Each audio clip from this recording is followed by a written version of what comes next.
Buenas tardes. Vamos a ir esperando a ver si entra de aquí.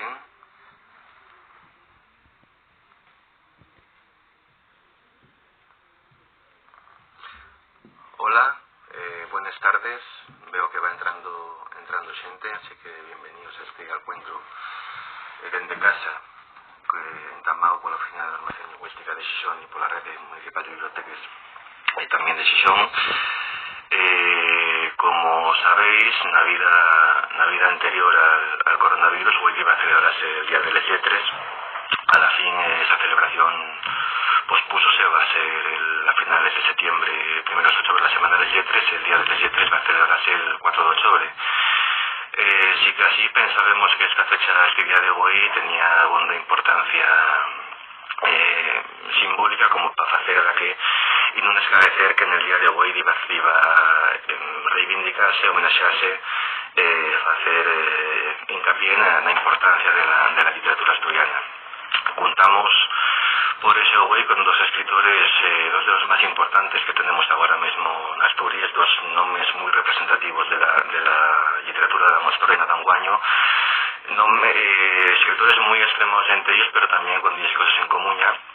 La primera, a la que voy a dar paso, es Marta Mori, poeta y sobre todo poeta, aunque también se tenga publicada, es por lo menos un libro de narrativa que yo controle, y que además de académica allí una profesora tiene reflexionado mucho sobre lo que es la literatura asturiana, la lengua asturiana, la su importancia y el su papel en Asturias de hoy.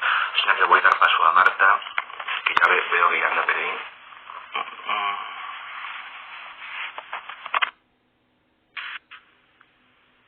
A ver si conectamos bien, que por la mañana hubo algún problema en la prueba que hicimos. Marta. Sí, estaba peleándome con el COVID. Perdona. A veces a pasar siempre.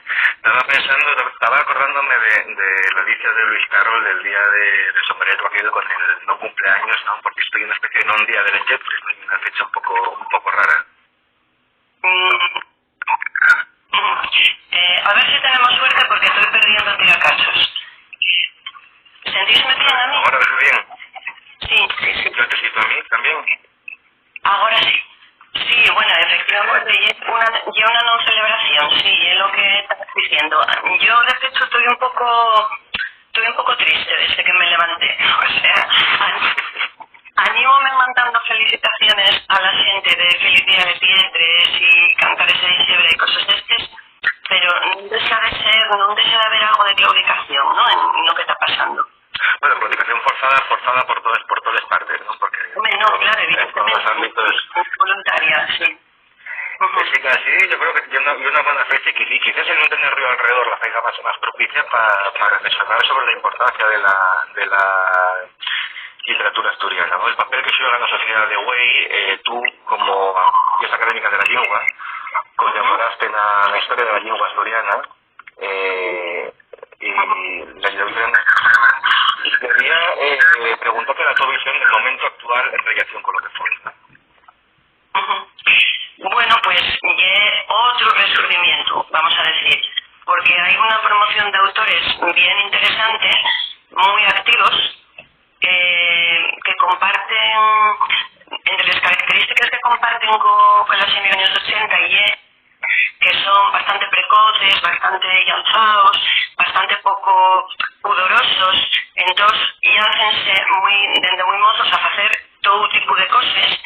Y bueno, yo la verdad es que estoy muy contenta porque además estoy muy en contacto con ellos, porque en muchos casos doy clase o fan cursos na UABRA, y a mí personalmente remosíquenme, y yo creo que es una noticia muy buena para el futuro de la literatura. ¿De qué generación hablamos ya? ¿De la cuarta? A ver, yo creo que para empezar, yo creo que el tema de las generaciones, yo creo que teníamos que dejarlo ya para porque si pensamos que esto empieza en el año 74, pues no podemos estar hablando de primera, segunda, tercera, cuarta y quinta generación del surgimiento, ¿no?, que es como llamamos a la literatura asturiana contemporánea. Bueno, yo estaba refiriéndome a xente que está polos 20 y pico, 30 años y que ya tienen volúmenes publicados. Estoy pensando en Jaime Martínez, en Raquel Menéndez, en Diego Solís, en Pablo C. Suárez, que es un poco mayor que ellos, pero bueno, que anda con ellos, digamos, comparte eventos con ellos. Laura Marcos. Bueno, yo creo que vienen con aire esta innovación y pisando muy fuerte porque hacen muchísimas cosas. Y además hay una característica que refresca mucho el panorama, que el non confinamiento, digamos. Normalmente antes, en los años 80, 90, había una separación muy estanca entre la escritura en asturiano y la escritura en castellano, ¿no? Son mundos extremados intocables, y ahora esta frontera reduce mucho, ¿no? Ya no existen muchos casos. Bueno, como se dice en el feminismo, pues hay interseccionalidad, ¿no? Hay muchas veces hay gente que comparte el asturiano con el castellano, y si te das cuenta, y es algo que ya empezó con la promoción de Martín López Vega, o sea, ya desde el cambio de siglo puede decirse tú mismo, por ejemplo, ¿no? Que tienes escrito cosas en asturiano y tienes novelas en castellano. Eso ya venía pasando así, ¿no? Y ahora ya cada vez más frecuente o pasen cosas como lo que pasó con Jaime Martínez, que por un acto de militancia, pues, dinos este día que a partir de ahora que va a empezar a escribir en asturiano. O sea que, como personas bilingües que son, escuellen en un momento determinado. Háblase siempre de que la literatura asturiana fue uno de los factores que hizo que la lengua se caltuviera, ¿no? Que no se extendiera del todo. Quería puntuarte una pregunta quizás muy filológica, ¿no? ¿Y es la lengua la que hace que España una literatura, o es la literatura la que hace una lengua? No te entendí bien esto último. Si es la lengua la que... La que hace que España una literatura, o si es una literatura la que España la que hace una. La pregunta es muy filosófica. Yo no sé. A ver, piérdote por vecinos, pero bueno, si me sentís bien, yo sigo. La literatura asturiana, para empezar, tenía la pretensión de revivir una lengua. O sea, es una literatura que recostina con una misión tremenda, una misión imposible. Los escritores y las escritoras, paso ante paso, fueron dándose cuenta de que si no había más cosas, que si la normalización no afectaba, por ejemplo, al sistema educativo, fundamentalmente si no tenía el sofito de la sociedad, pues una literatura, ella sola no puede rescatar una lengua. Pero sí es verdad que la literatura cumple siempre un papel muy especial en el proceso de revitalización de lenguas amenorgaes, ¿no? Que yo estoy pensando. Esta producción lingüística que tiene un prestigio, que tiene la capacidad de dignificar al idioma como idioma de cultura, de atraer, muchas veces la gente llega a la lengua porque y presta, por ejemplo, y es poesía en asturiano o un articulista en el periódico, etcétera. Entonces, bueno, hay un círculo ahí entre las dos cosas. No sé si te expliqué porque estar la entrevista en casa y es un poco complicada. Es complicado, sí. Además está el fenómeno de la poesía, porque la literatura de la poesía agarró un puxo, no sé si especial respecto a otras literaturas, ¿no?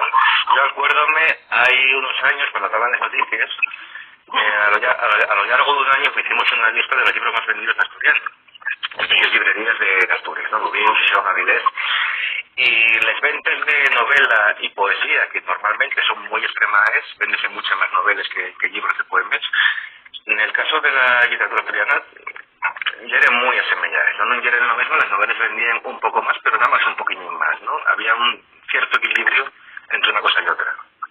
Bueno, yo creo que hay años que se vende más poesía, porque además hay años que la novela escasea.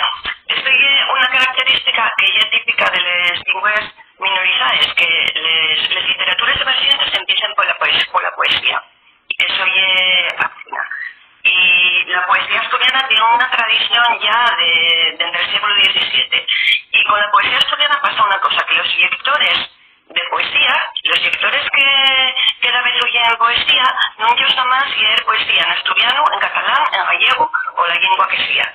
O sea que muchos de esos libros compra lo suficiente que lo que lle fundamentalmente lle amante de la poesía y no necesariamente del asturiano o de la literatura en asturiano, ¿no? Entonces, bueno, lle una peculiaridad que tienen las lenguas minoritarias. Si son a tener una buena poesía, esa poesía para un lector de poesía vale igual que cualquier otra. Sin embargo, proyectarse como escritor o como escritora, como novelista, a mí parece terriblemente difícil. O sea, el escritor de novela en asturiano tiene que conquistar a los lectores, y una conquista de lectores es lo que tiene que hacer. Además es verdad que la poesía en general sigue círculos más minorizados pero más fieles, ¿no? Digamos, un poeta asturiano tiene más fácil que lo conozca un lector andaluz que un novelista asturiano.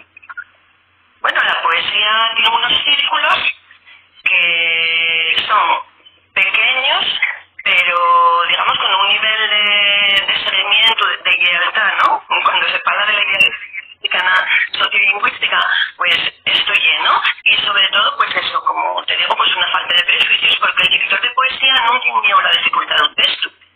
Si presta el poema, fai el esfuerzo de leer, por ejemplo, un catalán en sin no dominar. Sin embargo, el lector de novela muchas veces busca una fluidez en la lectura, ¿no? Y bueno, hay muchos tipos de novela, evidentemente, pero el argumento, sobre todo en la novela que se fa en estos momentos, vuelve a ser un factor importante y que la gente aprecia más que las dificultades estilísticas. Entonces yo creo que son factores que influyen. Hablamos de poesía, tú y es fundamentalmente poeta. Sí. Sé que no interpretas a otras generaciones, pero tú escribes de la segunda generación del Surdimiento, que fue la de la gran español, digamos, de la literatura asturiana de Anguaño, que fue una generación que precisamente averó la literatura asturiana a corrientes allenas a la tradición propia, o por lo menos que fijo que la gente viera que no había problema en beber o en dialogar con el tradiciones, ¿no? Bueno, yo adscríbenme a la segunda generación del Surdimiento porque soy amiga y fui compañera de facultad de los miembros de la segunda generación del Surdimiento, pero yo por edad y por colegio, ¿no? Pues de la segunda generación del Surdimiento. Pero bueno, realmente digo aclarar que yo no participé de ese reset tan importante de la literatura que hubo entre el 85 y el 90, o sea, eso es un mérito de otras personas. Yo no estaba, pero sí lo viví, ¿no? Con mucho interés. Y si te digo la verdad, perdíme con la segunda parte de la pregunta, con tanta explicación biográfica.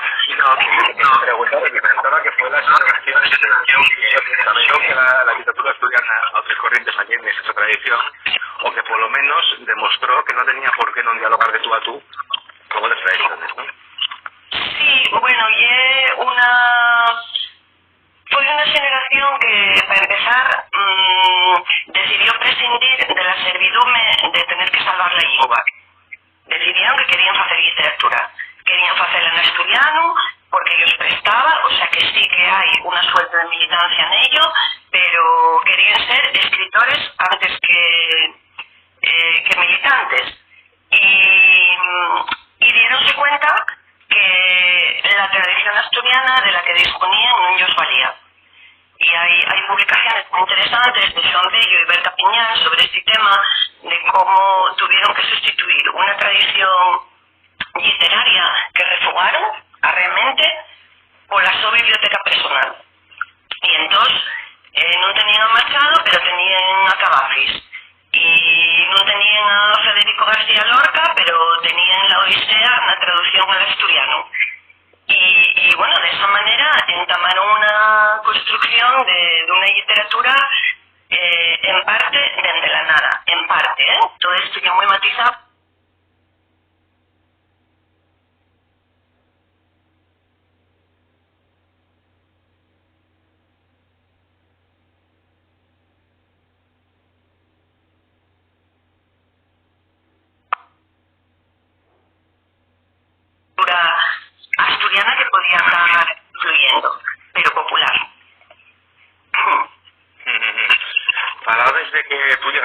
tarde, realmente es una escritora tardía.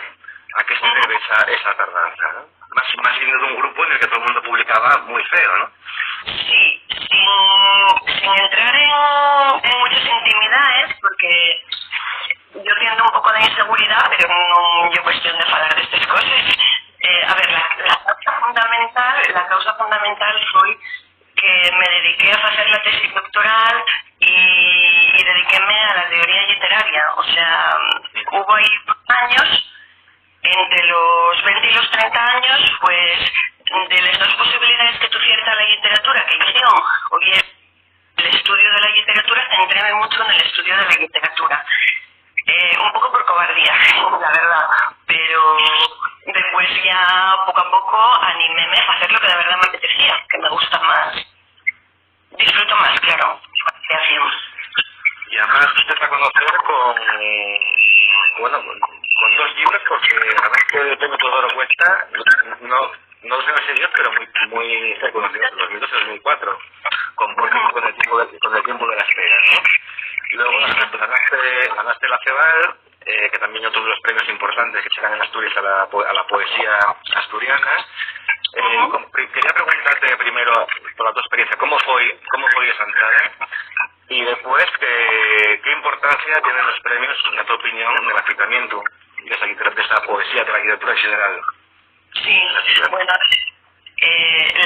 mi experiencia personal, a mí los premios fueron muy importantes, dieronme esa seguridad que me faltaba y bueno, pues enfoquéme en construirme como escritora, porque tuve la grandísima suerte de que al primer intento pues recibí un reconocimiento y bueno, eso valióme muchísimo. De todas maneras, claro, las cosas nunca son ni casuales ni tan espontáneas como lo parece. Yo lo que te estoy contando es que yo llevaba participando de todo ese movimiento de la literatura asturiana de los años 80, pues desde niña, desde que entré a la facultad a los 18 años. Y antes de eso, pues escuchaba Nubero en casa, etcétera, etcétera. Entonces, bueno, con lo que pasa con la literatura es que muchas veces las cosas tienen que posar, tienen que ir sedimentando. Esa es también una de las razones por la que los libros salieron tan seguidos, porque tenía mucho material escrito que no acababa de aprender a explicar. Al salirme bien la primera vez, pues tiré de esta cadena, pero eso no es de un año para otro. Y el material que tienes ya escrito, ¿no? Y hablando de la literatura asturiana en general, los premios son fundamentales, que no sé cuándo está. Yo la crisis del 2008 yo hace poco estaba haciendo el registro de la narrativa publicada. Hubo años que nada más que se publicaron les obras que teníais los concursos, los premios organizados por el Principado de Asturias. Con todo y con eso, como no había posibilidad de publicar, cerraron editoriales, cerraron librerías, cundió una especie de desánimo y fueron unos años donde la literatura asturiana tuvo bastante en crisis y tuvo esa flote en gran parte por los premios. Y era, bueno, pues el caramelín, la aliciente que tenía la gente, ¿no? Para seguir escribiendo. Y muchas veces no es tanto por los perres, sino como por la garantía de la publicación. Sí, que parece que lo más importante en estos casos, ¿no? El saber que una vida, aunque sea pequeña, ¿no? Sí, bueno, no hay nada más frustrante que no te llegan. Y de eso los escritores asturianos sabemos mucho. O sea, muchas veces, y todo el mundo, a ver, yo no tengo tantísima obra y soy poeta, y entonces como poeta que soy, ya sé que nunca voy a ser muy leída y llevo muy bien, ¿no? Pero yo sé que una gente como Xandro Fernández, que en un momento determinado deja de escribir, gente como Pablo Antón, que como Chus Pedro, de cuando en vez nos la anuncia de dejar de escribir un asturiano. Bueno, pues, a ver, yo lo entiendo cada vez más, verdaderamente, porque hacer un libro curioso y cuando vas cumpliendo años vas siendo cada vez más exigente contigo misma. Yo trabajo de años y de atesorar experiencia y muchas veces tienes la sensación de que falta la conexión con la sociedad asturiana, no hay un feedback. O sea, no hay que te tengan que dar premios que maravillosos somos. Lo que queremos es lectores. De hecho, hablando de esto, tuviste una escritura de ritmos lentos, ¿no? Los libros muy de poco en poco. El último que sacaste, Ye Orfandad, del 2019, del año pasado, pero el anterior fue la Mi Voz de 2011. Sí, a ver, yo ¿no? Sí. Como escritora no soy productiva, la verdad. Pero una de las explicaciones que puedo dar es que como sigo alternando la creación literaria con estudios académicos, de investigación, etcétera, pues hay que ver que esas cosas lleven un tiempo. Yo, por ejemplo, hice bastantes artículos a los libros que suelen sacar la Semana de las Letras Asturianas y, bueno, ese es el típico artículo que normalmente llama 20 justo antes de vacaciones de Navidad y tal vez 4 o 5 meses sin hacer otra cosa. Bueno, 5 son mucho porque en mayo tenía que estar 3 meses escribiendo excesivamente eso. Y bueno, eso explica lo de los ritmos lentos. En realidad estoy combinando tipos de escritura. Interesante eso que comentabas antes también, cómo se pasa de la teoría a la práctica, ¿no? ¿Desde qué mentalidad una persona que se dedica a estudiar la literatura pasa a hacer literatura? ¿Cómo se cambia el chip? Si se cambia el chip, ¿cómo influye una cosa en la otra? Pues tiene ventajas y desventajas. Yo acuérdame que de mano algún amigo decíame, ten cuidado, porque la poesía no es eso. O sea, él debía creer que iba a ponerme a medirle sílabes y a decir, ahora voy a hacer una anáfora, o ahora voy a hacer una metáfora de tal tipo. Bueno, no era exactamente así, ¿no? Pero sí es verdad que los críticos que escribimos a veces podemos resultar fríos porque podemos estar muy preocupados por la técnica, por la corrección lingüística, por este tipo de cosas.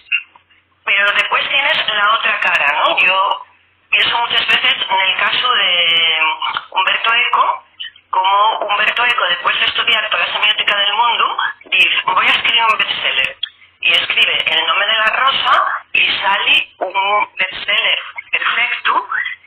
A mí me gusta mucho la novela, más que sea un bestseller, porque además hay una novela con muchos niveles de lectura, ¿no? Que puede llegar a los exquisitos y al lector de novela policíaca que te salga la lectura, digamos, más simple. ¿Cómo se puede hacer eso? Pues con una sabiduría técnica acumulada a base de estudiar narratología durante muchísimos años, ¿no? Y filosofía del lenguaje y todo lo que tiene esa novela, ¿no? Filosofía medieval. O sea que, bueno, supongo que como todo en esta vida hay una cuestión de equilibrio. Nunca haces ser tecnicista por el hecho de venir de la crítica y al contrario, aprovechar esa conciencia sobre el lenguaje que nos da el tener trabajado en crítica literaria, que verdaderamente la tenemos, porque yo, tanto al escribir yo como al leer los textos de los demás, veo yo sacarme las posturas muy fácilmente. No me molesta, no es solo. Es cierto que hay otra manera de leer que, bueno, que otra gente no entiende, ¿no? Que lo comentes y dicen, ay, yo en esas cosas no me fijo, no les veo. Digo, pues yo veo todo. Hablando de lectures, antes de Orfandad, o creo que fue lo anterior, publicaste una traducción que es Cementerio Marín de Paul Baladí al asturiano. Imagino que también llegar para traducir y una forma de vivir de otra manera. ¿Cómo trabajáis ese campo? El de la traducción. Interésame muchísimo. ¿Óyesme? Ahora sí. Vale. Interésame muchísimo la traducción. Yo, de hecho, antes de dedicarme a la enseñanza, hice una temporada de intérprete simultánea, o sea, el mundo de les lingües en general, y una cosa que me apasiona y gustame traducir, bueno, pues el prospecto de una medicina, da igual, ¿no? Non me considero traductora, son muy pocos trabajos los que tengo cosas en la revista de literatura, siempre de clásicos, pero una actividad que te permite afondar muchísimo en estos lingües y afondar en la obra del escritor que estás traduciendo, y yo creo que es como un taller de escritura, un aprendizaje buenísimo para cualquier escritor o escritora que yo aconsejo. En poesía es especialmente difícil, porque la poesía en realidad todos sabemos que es intraducible, pero, o sea, nunca puedes reproducir el ritmo exactamente, respetar las convenciones métricas, pero precisamente por eso hay que dar tantas vueltas a cada verso que traduces, que yo creo que, bueno, son como varios años de lecturas cada librín así traducido. Ya para terminar, porque va a entrar ahora Miguel Rojo en la segunda parte de este encuentro, bueno, la literatura asturiana siempre, de cierta manera, un poco bien confinada, ¿no? Dentro del panorama cultural de Asturias. ¿Cómo crees que saldrá de este confinamiento real motivado por la situación actual? A mí preocúpame toda la cultura asturiana en estos momentos. Parece muy bien que se acaben de aprobar medidas de sofitu a la cultura asturiana, y bueno, espero que no afecte mucho a las editoriales pequeñas y a las librerías, y es lo que más me preocupa. Díselo yo hace poco en un programa que grabó con Riaño y el presidente de la Academia de la Lengua, un programa que grabó con Damián Barrero, ¿no? Que la cultura asturiana puede ser un elemento de cohesión social y económica en estos momentos que hay que saber aprovechar. Vamos a pensarlo en positivo. No vamos a pensar, va a volver a repetirse lo de la crisis del 2008, va a cerrar todo y vamos a dejar de escribir por desánimo. No, yo creo que ya es el momento de ponerse las pilas, de escribir más, de intentar meter el asturiano en los medios de comunicación en mayor medida. Y bueno, seguimos contando con el sofitu de las instituciones, que yo creo que de momento lo hay. Podemos hacer una fortaleza de una debilidad potencial, ¿no? No hay que olvidar que la industria cultural crea riqueza.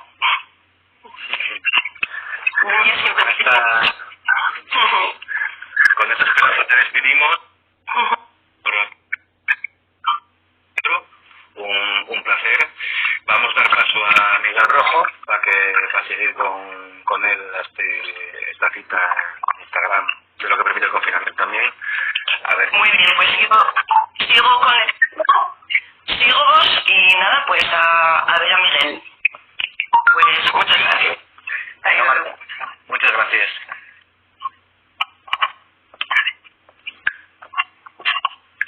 A ver cómo consigo. Hola, ¿qué tal? ¿Me oyes? Pero voy a poner un poco más de luz. Vamos.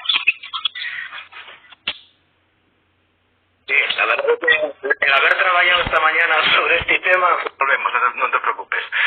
Oye, acordábame de ti estos días porque hay unos años publicaste un libro que era un poema largo que se titulaba El Paseu, que era un paseo tuyo por Persión. Ahora que estamos saliendo paso entre paso del confinamiento y empezamos a pasear otra vez, y veo te colgar en Facebook y en Twitter fotos de los que ves cuando sales a la calle, ¿qué percepción tienes tú de qué diferencia hay entre el pasear cuando escribiste aquel libro y el pasear ahora? Joder, la libertad, fundamentalmente sería la gran diferencia. El paseo, cuando yo escribí El Paseo fue un paseo de libertad, de buscar, de alrededor mío, y a la vez porque yo cuando escribo poesía de alguna manera siempre trato de contarme a mí mismo, de alguna manera entiéndome. Mientras que el paseo de ahora, que no existía hasta más bien poco, era un paseo más bien de miedo, de desasosiego. O O sea, la perspectiva ya era totalmente diferente entre uno y otro. Y aparte que en aquel paseo, cuando yo escribí el paseo, había una voluntad muy clara de escribir un poemario. Yo salí un día por la mañana, que es lo que refleja el libro, salí un día por la mañana después de una resaca infernal, hay que decirlo. Amaneció un domingo maravilloso, yo me acostaré, esto cuento porque siempre lo digo, queda muy bien, porque como escritor maldito, salíme a las 7 de la mañana con una resaca impresionante y levantéme a eso de las 9, una cosa a las 10, un domingo. Fue un día maravilloso. Entonces salí a la calle y en ese paseo, sin pretenderlo, yo digo que hice un paseo poético, ¿no? Iba mirando con huellos poéticos todo lo que yo topaba alrededor. Iba creando en la mi cabeza ese poemario. Pensé que se me iba a olvidar, pero después vino el proceso de creación que ya duró. Si esto fue un paseo de 2 horas, como siempre tú sabes muy bien, el llevarlo después a la práctica, si son 2 horas, al final son 2 años, ¿no?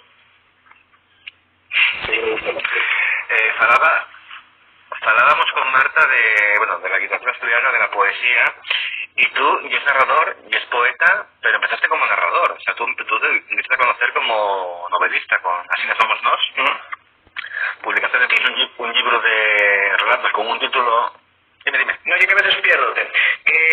Sí, yo sé, dime a conocer a través de un libro narrativo, que ya sí no somos nos, pero previamente, yo creo que todos los escritores entamamos el oficio de escribir a través de lo que aparentemente y es más fácil, fundamentalmente por la extensión, que es hacer poesía. Entonces, prácticamente todos los escritores que yo voy conociendo, narrados, todos hicieron o todos hicimos los nuestros primeros pinitos de la poesía. Lo que pasa es que yo ya tenía libros ya tenía textos poéticos desde hace mucho tiempo, pero casualmente lo primero que apareció fue el libro este de narración, de novela, una novela.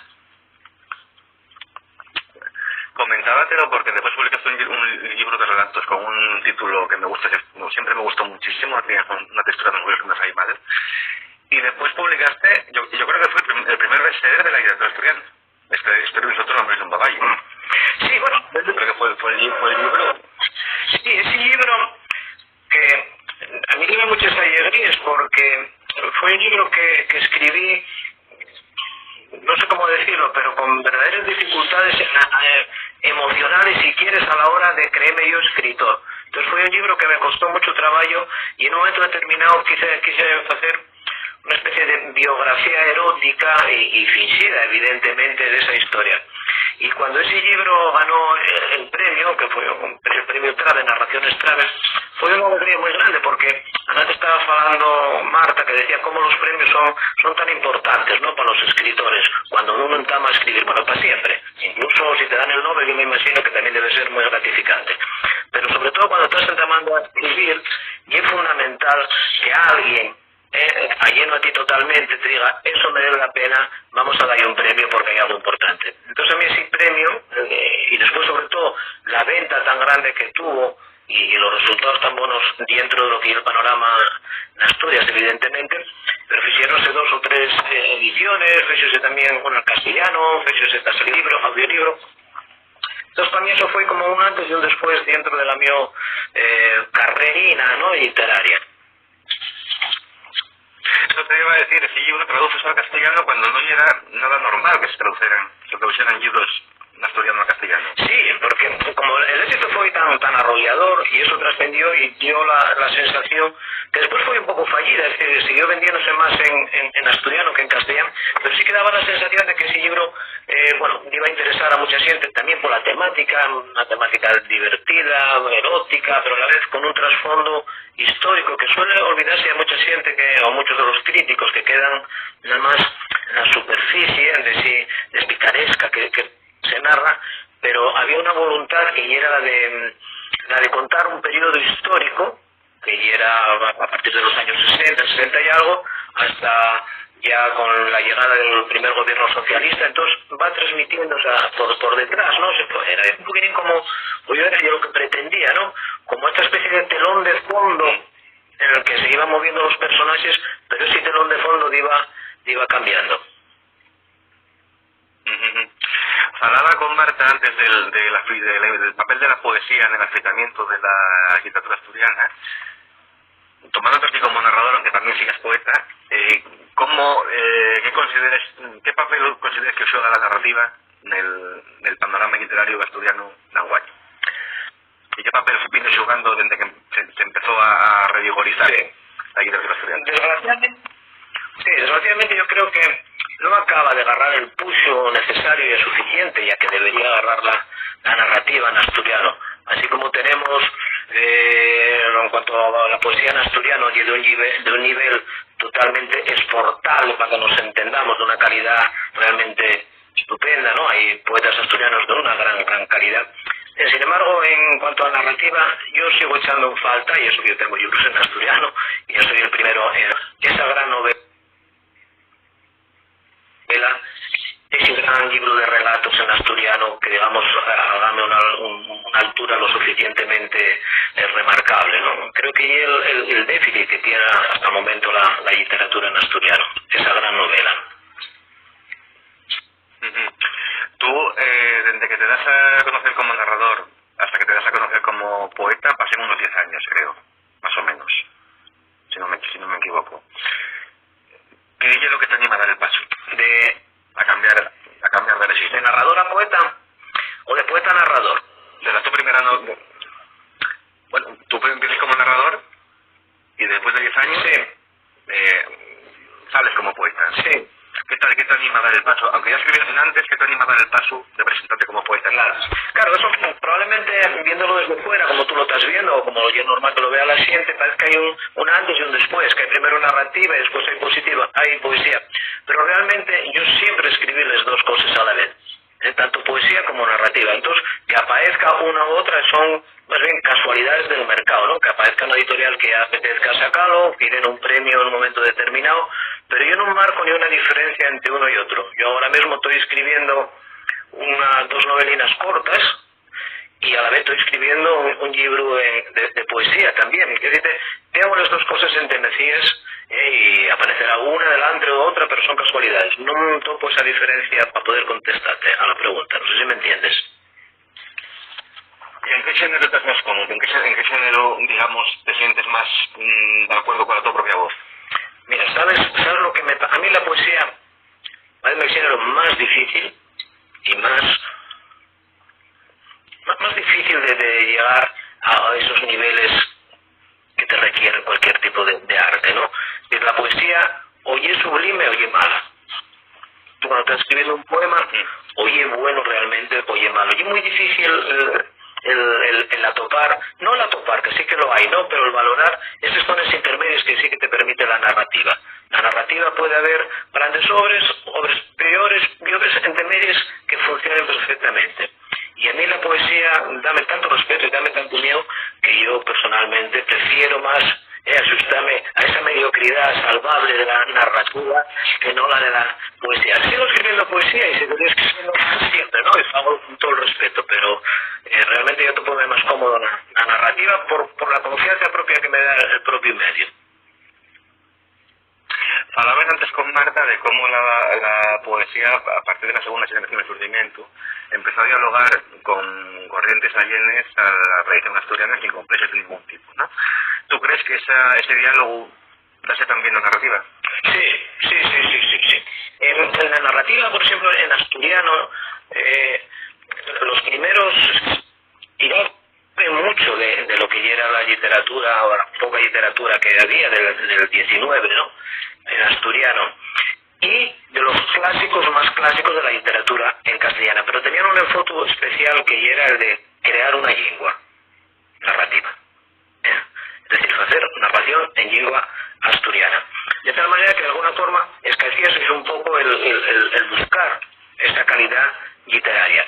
Eso después, con la siguiente generación, donde hubo una amplitud más de mires, ya no solamente se buscaban los clásicos españoles, que era el referente que podía tener la primera generación del surgimiento, sino que empieza a ponerse los huellos fuera ya de lo que incluso de las propias fronteras del país, de España me refiero, y empieza a buscarse en literatura, buscar en literatura inglesa, en literatura americana, de América, la literatura que venía de Hispanoamérica, de Latinoamérica. Entonces hay un cambio de registro tan grande que eso va a reflejarse sin duda en la narrativa que la se fa en asturiano.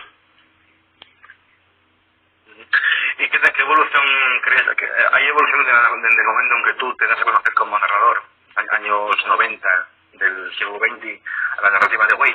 Sí, supongo que sí. A mí probablemente yo sea la persona menos indicada, ¿no?, para decirlo, porque uno sabe tú muy bien, cuando está escribiendo una novela, cuando está escribiendo un texto, tan sumamente metido dentro, estás tan dentro de ese bosque de ideas, de imágenes, de letras que tienes, que resulta muy difícil tener una visión global de lo que tú estás haciendo.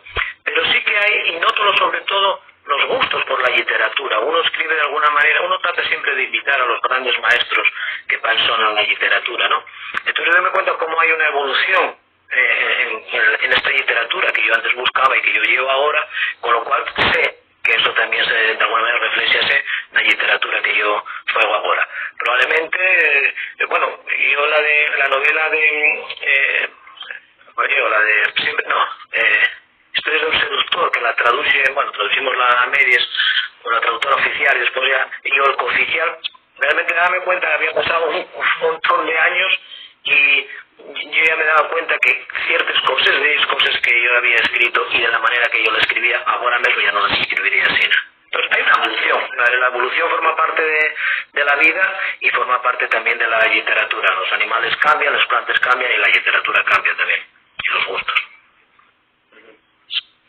Hay además un proceso también de familiaridad con la lengua. No pasa en todos los idiomas, pero también en asturiano, cuando no hay una tradición muy grande detrás, como era el caso de la narrativa asturiana, ¿no? Imagino que también la mentalidad del narrador incorpora nuevos registros, nuevas fórmulas con las que no contaba cuando empezó. Sí, claro, hablando en mi caso, yo por ejemplo soy muy deudor, o soy muy poco deudor de la literatura que se fa en asturiano, porque tengo que reconocer que no soy un gran lector. Y no lo digo como mérito, sino como demérito de la literatura que se está haciendo en asturiano, más bien de la literatura que ha hecho presidente de la mi generación. Entonces, la mi influencia ahora mismo sigue siendo pues, los escritores de culto, para mí son que no están radicados aquí en Asturias. Lo que sí, de verdad, absorbiendo de fuera, trates de alguna manera cuando escribes en asturiano de incorporar a este acervo de la literatura en asturiano, con mayor o peor éxito, claro. Hay otro género que toques y que, aunque bueno, sí, toques con relativa frecuencia, infantil. Que hay un género que a mí parece muy complicado de llevar. Estoy perdiéndote, como no resulta. No sé lo que me estás diciendo, perdiste. Ahora, ¿tienes ahora? Que toques otro género que es de la narrativa infantil. Sí. O de la literatura infantil, ¿no? Un género que tiene, para mí, siempre me pareció muy complicado de hacer bien, ¿no? ¿Cómo afrontas ese tipo de textos? ¿De qué manera piensas? Esta idea, en vez de desarrollarla de esta manera, voy a desarrollarla para este público y de esta manera para llegar a este tipo de ideas. Joder, y que son fáciles de hacer y muy difíciles de contestar. Me gustaría venir a hacerlas yo a ti como escritor. Claro, tú vas ahí, tú haces una pregunta, pero yo buscame la vida, ¿cómo hago esto? Pero yo no escribo para niños, ¿eh? Oye, son preguntas además que siempre se repiten, ¿no? Cuando escribe poesía, ¿cómo se siente? Cuando escribe narrativa, ¿cómo se tope? Cuando fue narrativa infantil, lo difícil es hacerlo bien. Todo, lo que sea, ¿no? Ese es el gran reto. Y sobre todo el respeto por todo lo que hacéis, porque hay una cierta total, ¿no?, de pensar que como la literatura infantil y cosas para guajes, para niños, bueno, y una literatura que no tiene por qué buscar una calidad máxima. Total, lo que vaya, son los nenos que son medio tontinos, pues bueno, ¿para qué te vas a esforzar? Esta es una gran trucha.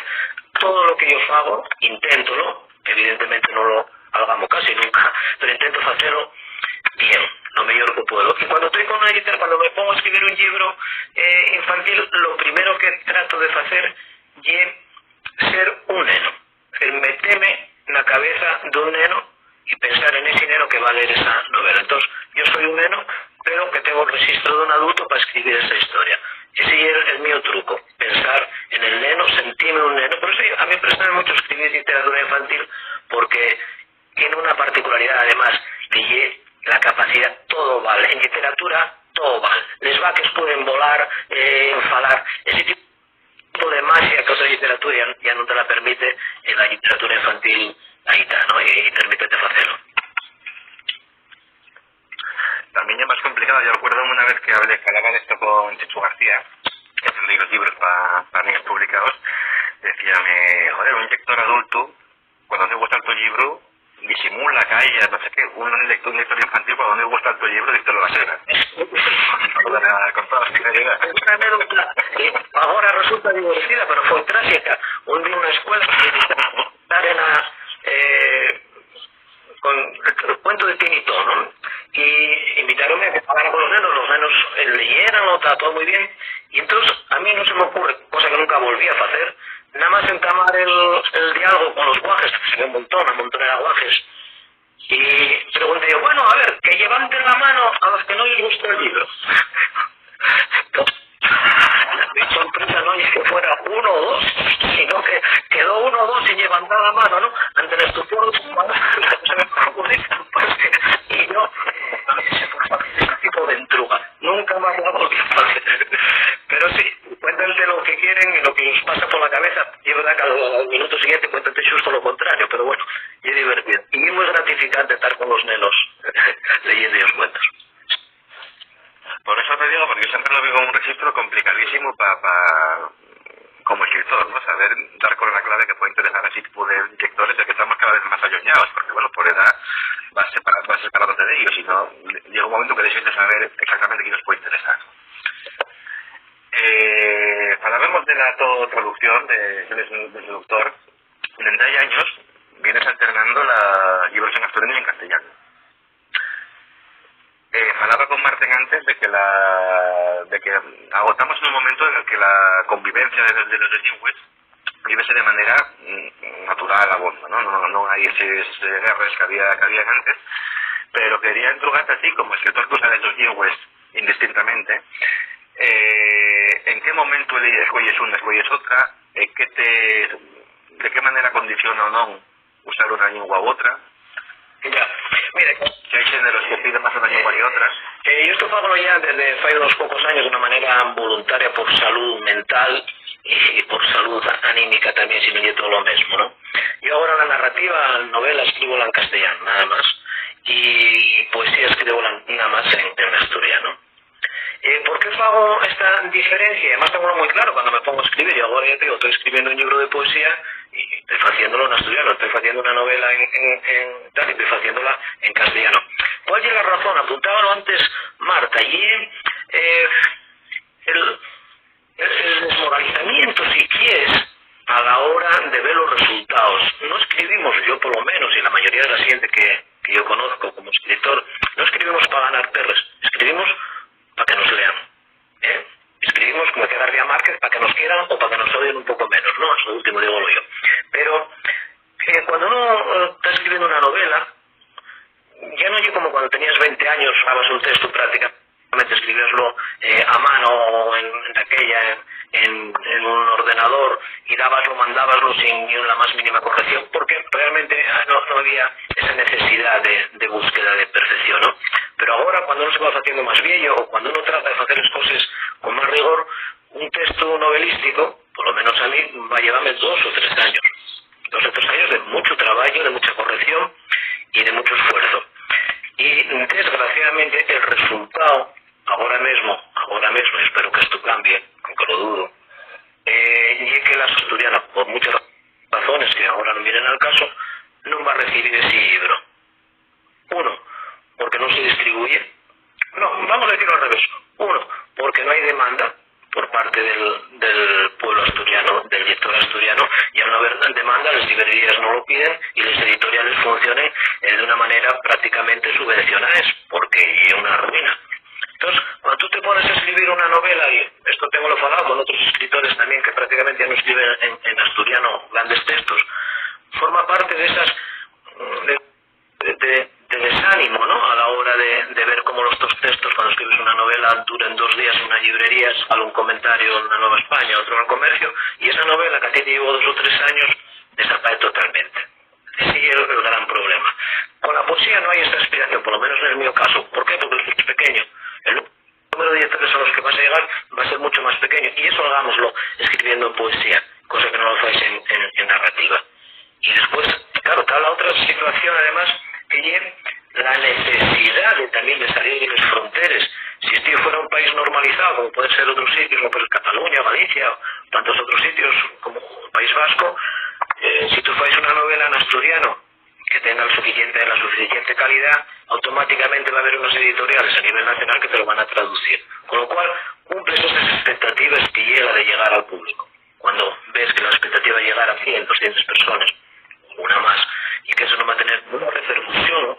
En fondo los escritores queremos que nos quieran un poco, ¿no? Que te den una palmadina en sí. Con lo cual, cumples esas expectativas que llega de llegar al público. Cuando ves que la expectativa es llegar a 100, 200 personas, una más, y que eso no va a tener una repercusión, ¿no? En fondo los escritores queremos que nos quieran un poco, ¿no? Que te den una palmadina y te digan, joder, qué bien escribiste eso, nada más. Y si eso no llega a la siguiente que llegue el lector, pues bueno, estamos en esta situación un poco de desánimo, ¿no? O sea que...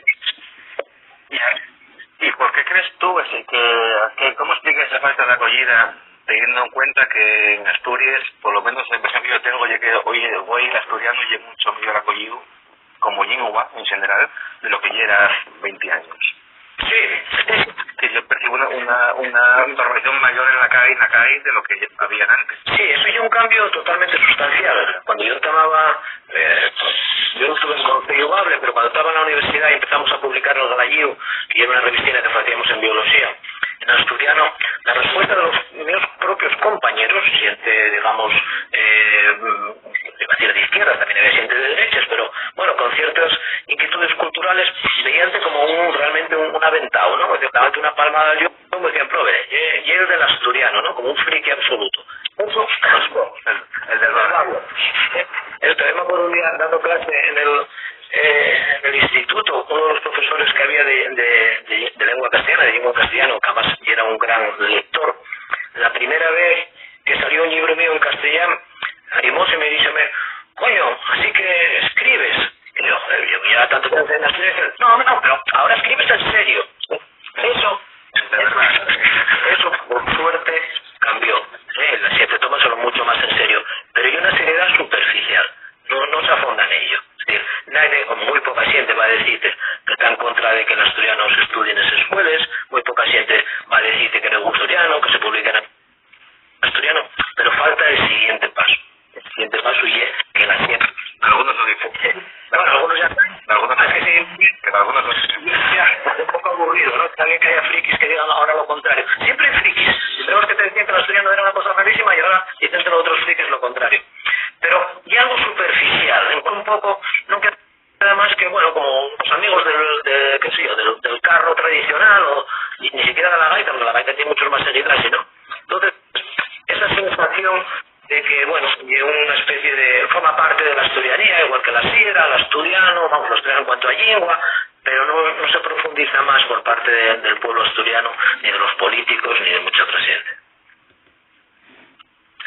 Pues ya para terminar, que son casi menos 5, hay que ir a aplaudir, quería interrogarte lo mismo que pregunta Marta, ¿no? Estamos, la literatura asturiana siempre estuvo un poco confinada dentro del sistema cultural asturiano, ahora estamos confinados de manera literal. ¿Qué esperes que pase a partir de este momento? Con la literatura en asturiana, ¿y que te perdí un poco? Sí, con las asturianas. A mí, yo soy un poco pesimista, yo soy un poco tocapelotas.